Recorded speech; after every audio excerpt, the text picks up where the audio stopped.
என்னை சுற்றிலும் சத்துருக்களாய் நிறைந்திருக்கிறார்களே, என்ன செய்வது என்று திணறும் ஆத்துமாவே, இன்று கர்த்தர் உங்களுக்கு சொல்லுவது உபாகமம் 33:27. கர்த்தர் உனக்கு முன்னின்று சத்துருக்களை துரத்துவார். சனகரிப் எசேக்கியா ராஜாவுக்கும் தேவனுக்கும் விரோதமாக தூஷண வார்த்தைகளை பேசின போது ராஜாவின் மனம் மடிவாகி தேவனை நோக்கி பார்த்தார். தேவன் இயற்கைக்கு மாறான ஒரு யுத்தத்தை செய்தபடியினால் சத்துருக்கள் சிதறடிந்து ஓடி போனார்கள், மாண்டு போனார்கள். பேசியவனும் இல்லாமலே போனான். சத்துருக்களின் வார்த்தைகள் தொல்லைகளினால் துவண்டு போயிருக்கிறீங்களா?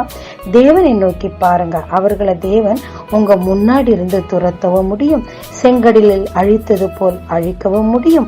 ஒருவன் வழி கர்த்தருக்கு பிரியமாயிருந்தால் அவன் சத்துருக்களை அவனுக்கு சிநேகிதனாக்கவும் முடியும். ஜெபிக்கலாமாங்க.